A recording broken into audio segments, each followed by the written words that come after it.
ओम शांति। आज 10 दिसंबर 2025 आज की साकार मुरली के अनमोल मधुर महावाक्य सुनेंगे। मीठे मीठे बाबा के मीठे बच्चे, charity begins at home. Charity begins at home अर्थात पहले खुद आत्म अभिमानी बनने की मेहनत करो, फिर दूसरों को कहो। आत्मा समझकर आत्मा को ज्ञान दो तो ज्ञान तलवार में जोहर आ जाएगा। चैरिटी बिगन्स एट होम अर्थात पहले खुद आत्म अभिमानी बनने की मेहनत करो, फिर दूसरों को कहो। आत्मा समझकर आत्मा को ज्ञान दो तो ज्ञान तलवार में जोहर आ जाएगा। प्रश्न है, संगम युग पर किन दो बातों की मेहनत करने से सतयुगी तख्त के मालिक बन जाएंगे? उत्तर है नंबर 1। बाबा कहते दुख सुख निंदा स्तुति में समान स्थिति रहे, ये मेहनत करो। कोई भी कुछ उल्टा सुल्टा बोले, क्रोध करे तो तुम चुप हो जाओ, कभी भी मुख की ताली नहीं बजाओ। दूसरा पॉइंट है, आंखों को सिविल बनाओ, क्रिमिनल आई बिल्कुल समाप्त हो जाए। हम आत्मा भाई भाई हैं। आत्मा समझकर ज्ञान दो, आत्म अभिमानी बनने की मेहनत करो तो सतयुगी तख्त के मालिक बन जाएंगे। संपूर्ण पवित्र बनने वाले ही गद्दी नशीन बनते हैं। ओम शांति। रूहानी बाप रूहानी बच्चों से बात करते हैं, तुम आत्माओं को ये तीसरा नेत्र मिला है, जिसको ज्ञान का नेत्र भी कहा जाता है। उनसे तुम देखते हो अपने भाइयों को, तो ये बुद्धि से समझते हो ना कि जब हम भाई भाई को देखेंगे तो कर्मेंद्रियां चंचल नहीं होंगी, और ऐसे करते करते आंखें जो क्रिमिनल हैं वह सिविल हो जाएंगी। बाप कहते हैं विश्व का मालिक बनने के लिए मेहनत तो करनी पड़ेगी। बाप कहते हैं विश्व का मालिक बनने के लिए मेहनत तो करनी पड़ेगी ना, तो अभी ये मेहनत करो। मेहनत करने के लिए बाबा नई नई गुहिया पॉइंट्स सुनाते हैं ना, तो अभी अपने को भाई भाई समझकर ज्ञान देने की आदत डालनी है। फिर यह जो गाया जाता है कि we are alls brother, we are all brothers, ये प्रैक्टिकल हो जाएगा। अभी तुम सच्चे सच्चे ब्रदर्स हो, क्योंकि बाप को जानते हो। बाप तुम बच्चों के साथ सर्विस कर रहे हैं। हिम्मते बच्चे मद दे बाप, हिम्मते बच्चे मद दे बाप। तो बाप आकर के ये हिम्मत देते हैं सर्विस करने की, तो ये सहज हुआ ना, तो रोज ये प्रैक्टिस करनी पड़ेगी। सुस्त नहीं होना चाहिए। यह नई नई पॉइंट्स बच्चों को मिलती है।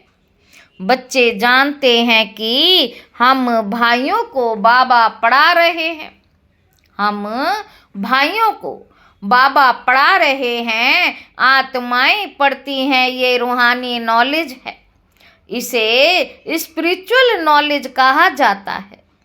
सिर्फ इस समय रूहानी नॉलेज रूहानी बाप से मिलती है। इस समय रूहानी नॉलेज रूहानी बाप से मिलती है, क्योंकि बाप आते ही है संगम युग पर, जबकि सृष्टि बदलती है। यह रूहानी नॉलेज मिलती भी तब है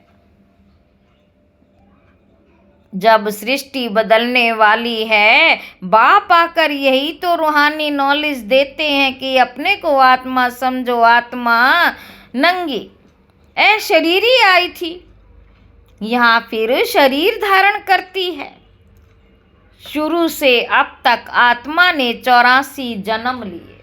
बाबा कहते शुरू से अब तक आत्मा ने 84 जन्म लिए हैं, परंतु नंबरवार जो जैसे आए होंगे वह वैसे ही ज्ञान योग की मेहनत करेंगे। फिर देखने में भी आता है कि जैसे जिसने कल्प पहले जो पुरुषार्थ किया, मेहनत किया, वह अभी भी ऐसे ही मेहनत करते हैं। अपने लिए मेहनत करनी है, दूसरे कोई के लिए तो नहीं करनी होती। तो बाबा कहते अपने को ही आत्मा समझ करके अपने साथ मेहनत करनी है, दूसरा क्या करता उसमें हमारा क्या जाता है। चैरिटी बिगन्स एट होम माना पहले पहले खुद मेहनत करनी है, पीछे दूसरों को भाइयों को कहना है। बाबा कहते जब तुम अपने को आत्मा समझ करके आत्मा को ज्ञान देंगे तो तुम्हारी ज्ञान तलवार में जोहर होगा। मेहनत तो है ना, तो जरूर कुछ ना कुछ सहन करना पड़ता है। इस समय सुख दुख निंदा स्तुति मान अपमान ये सब थोड़ा बहुत करना सहन करना पड़ता है। ये सब थोड़ा बहुत सहन करना पड़ता है। तो जब भी कोई उल्टा सुल्टा बोलता है तो कहते हैं चुप। जब कोई चुप कर देते हैं तो पीछे कोई गुस्सा क्या करेंगे। जब कोई बात करते हैं और दूसरा भी बात करते हैं तो मुख की ताली बजती है। अगर एक ने मुख की ताली बजाई और दूसरे ने शांत किया तो चुप। बस ये बाप सिखलाते हैं, कभी भी देखो कोई क्रोध में आते हैं तो चुप हो जाओ, आपे ही उसका क्रोध शांत हो जाएगा।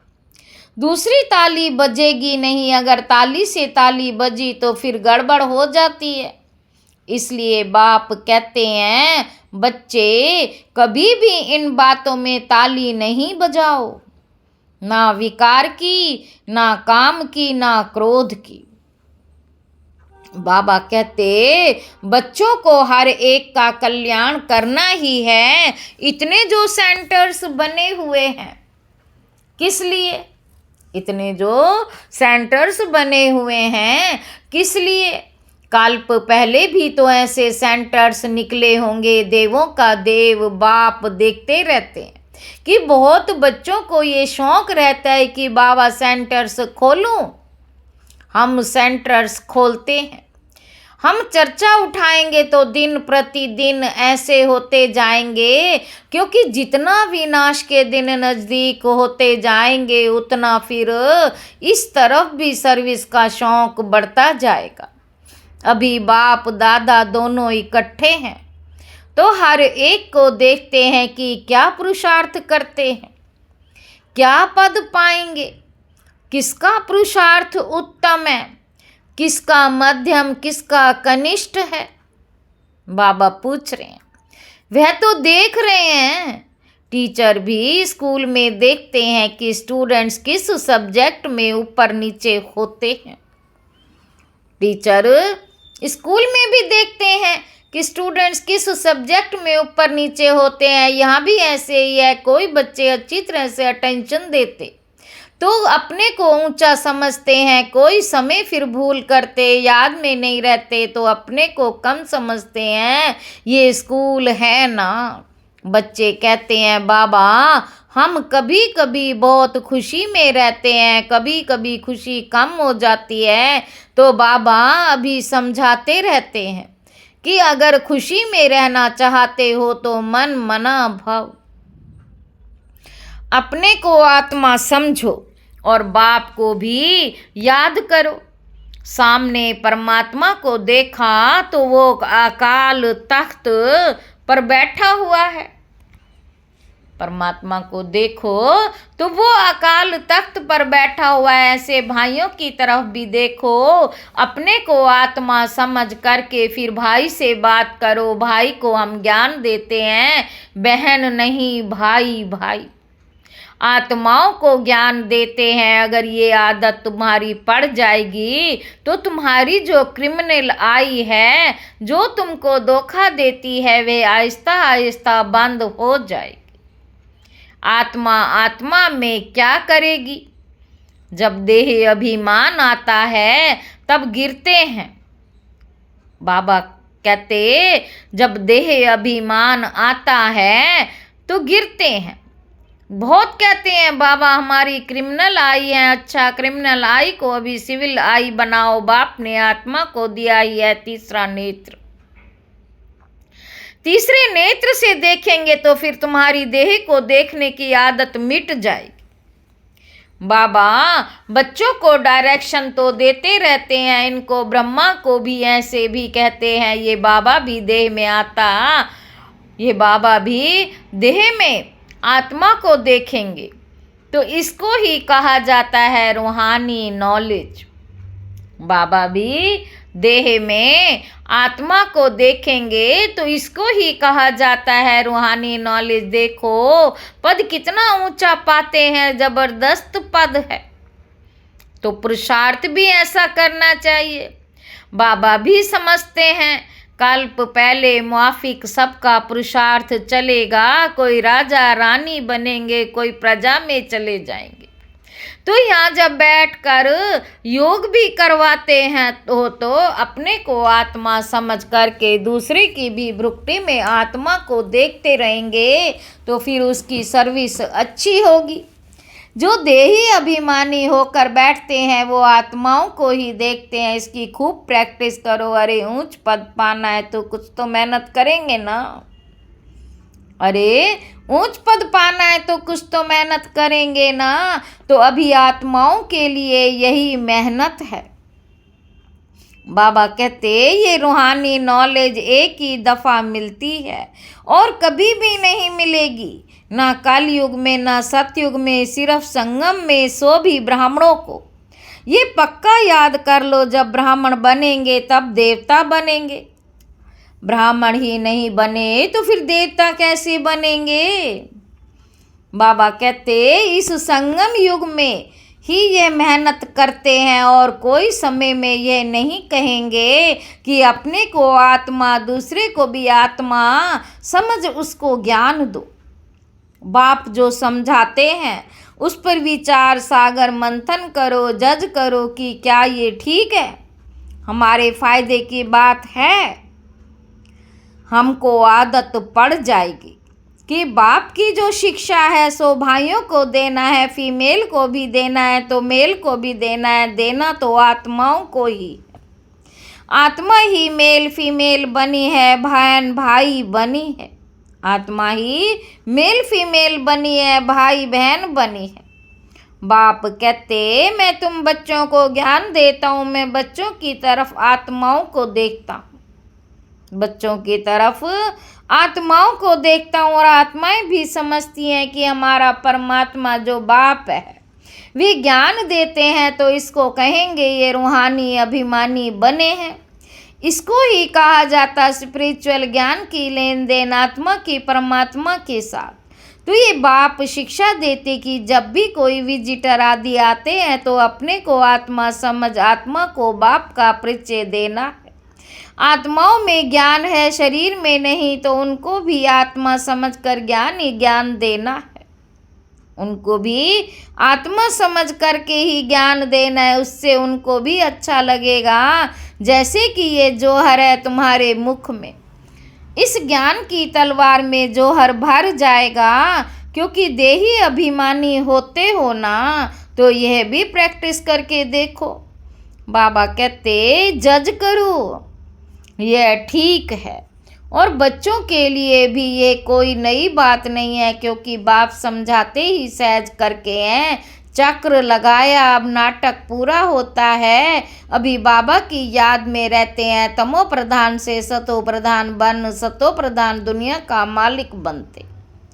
तमो प्रधान से सतो प्रधान बन सतो प्रधान दुनिया का मालिक बनते हैं, फिर ऐसे ही सीढ़ी उतरते हैं। देखो कितना सहज बताते, हर 5000 वर्ष के बाद मेरे को आना होता है। हर 5000 वर्ष के बाद मेरे को आना होता है। ड्रामा के प्लान अनुसार मैं बंधाएमान हूँ। आकर के बच्चों को बहुत सहज याद की यात्रा सिखलाता हूँ। बाप की याद में अंतमति सो गति हो जाएगी। ये इस समय के लिए ही है, ये अंत काल है। इसी समय बाप बैठ करके इस समय बाप बैठ करके युक्ति बतलाते हैं कि मामे कम याद करो तो सदगति हो जाएगी। बच्चे भी समझते हैं कि पढ़ाई से ये बनूंगा फलाना बनूंगा। इसमें भी यही है कि मैं जा कर के नई दुनिया में देवी देवता बनूंगा। कोई नई बात नहीं है। बाप तो घड़ी घड़ी कहते हैं नथिंग न्यू। बाप तो घड़ी घड़ी कहते हैं नथिंग न्यू। ये तो सीढ़ी उतरनी चढ़नी है। जिनकी कहानी है ना, उसको सीढ़ी उतरने और चढ़ने का काम दिया गया। ये नाटक ही है चढ़ना और उतरना। याद की यात्रा से बहुत मजबूत हो जाएंगे। इसीलिए भिन्न भिन्न प्रकार से बाप बच्चों को बैठ सिखलाते हैं कि बच्चे अभी देही अभिमानी बनो। अभी सबको वापस जाना है। तुम आत्मा पूरे 84 जन्म ले करके तमो प्रधान बन गई हो। भारतवासी ही सतो रजो तमो बनते हैं। दूसरी कोई नेशनलिटी को नहीं कहेंगे कि पूरे 84 जन्म लिए। बाप ने आकर के बताया नाटक में हर एक का पार्ट अपना अपना होता है। आत्मा कितनी छोटी है, साइंसदानों को ये समझ में नहीं आएगा। साइंसदानों को ये समझ में ही नहीं आएगा कि इतनी छोटी आत्मा में ये अविनाशी पार्ट भरा हुआ है। ये है सबसे वंडरफुल बात। ये छोटी सी आत्मा और पार्ट कितना बजाती है, वह भी अविनाशी है। ड्रामा भी अविनाशी और बना बनाया है। ऐसे नहीं कोई कहेंगे कि कब बना, नहीं, ये कुदरत है। ये ज्ञान बड़ा वंडरफुल है। कभी कोई ये ज्ञान बता ही नहीं सकते। ऐसी कोई की ताकत नहीं जो ये ज्ञान बताए। बाबा कहते तो अभी बच्चों को बाप दिन प्रतिदिन समझाते रहते। अभी प्रैक्टिस करो कि हम अपने भाई आत्मा को ज्ञान देते हैं आप समान बनाने के लिए। अभी प्रैक्टिस करो कि हम अपने भाई आत्मा को ज्ञान देते हैं आप समान बनाने के लिए, बाप से वर्षा लेने के लिए। क्योंकि सब आत्माओं का हक है। बाबा आते हैं सभी आत्माओं को अपना अपना शांति व सुख का वर्षा देने। हम जब राजधानी में होंगे तो बाकी सब शांति धाम में होंगे। पीछे जय जयकार होगी, यहाँ सुख ही सुख होगा। इसीलिए बाप कहते पावन बनना है। जितना जितना तुम पवित्र बनते हो उतना कशिश होती है। जब तुम बिल्कुल पवित्र हो जाते हो तो गद्दी नशीन हो जाते हो। तो अपने प्रैक्टिस ये करो। तुम जब पवित्र हो जाते हो, गद्दी नशीन हो जाते हो, तो प्रैक्टिस ये करो। ऐसे मत समझना कि बस ये सुना और कान से निकाला, नहीं। इस प्रैक्टिस बिगर तुम चल नहीं सकेंगे। अपने को आत्मा समझो, वे भी आत्मा भाई भाई को बैठकर समझाओ। रूहानी बाप रूहानी बच्चों को समझाते हैं। इसको कहा जाता है रूहानी स्पिरिचुअल नॉलेज। रूहानी स्पिरिचुअल नॉलेज स्पिरिचुअल फादर देने वाला है। जब चिल्ड्रन पूरा स्पिरिचुअल बन जाते, एकदम प्योर बन जाते हैं, तो जाकर सतयुगी तख्त के मालिक बनते। जो प्योर नहीं बनेंगे वो माला में भी नहीं आएंगे। माला का भी कोई अर्थ तो होगा ना। माला का राज दूसरा कोई नहीं जानते। माला को क्यों सिमरते हो, क्यों सिमरते हो, क्यों याद करते हो माला को, क्यों सिमरन करते हो? बाबा पूछ रहे हैं। क्योंकि बाप की बहुत ही मदद की है तो क्यों नहीं सिमरे जाएंगे। तुम सिमरे भी जाते हो, तुम्हारी पूजा भी होती है, तुम्हारे शरीर की भी पूजा जाता है, और मेरी तो सिर्फ आत्मा को पूजते हो। मेरी तो सिर्फ आत्मा को पूजा जाता है। देखो तुम तो डबल पूजे जाते हो, मेरे से भी जास्ती। तुम जब देवता बनते हो तो देवताओं की भी पूजा करते हो, इसीलिए पूजा में भी तुम तीखे, यादगार में भी तुम तीखे, और बादशाही में भी तुम तीखे। पूजा में भी तीखे, यादगार में भी तुम तीखे, और बादशाही में भी तुम तीखे। देखो तो जैसे प्यारे बच्चे होते हैं, बहुत लव होता है तो बच्चों को कूल्हे पर, माथे पर भी रखते हैं, बाबा एकदम सिर पर रख देते हैं। अच्छा, मीठे मीठे सिक्के लदे बच्चों प्रति माता पिता बाप दादे का याद, प्यार और गुड मॉर्निंग, नमस्ते बाबा, नमस्ते, शुक्रिया बाबा, शुक्रिया। धारणा के लिए मुख्य सार, पहला पॉइंट है गायन और पूजन योग्य बनने के लिए स्पिरिचुअल बनना है, आत्मा को प्योर बनाना है, आत्म अभिमानी बनने की मेहनत करनी।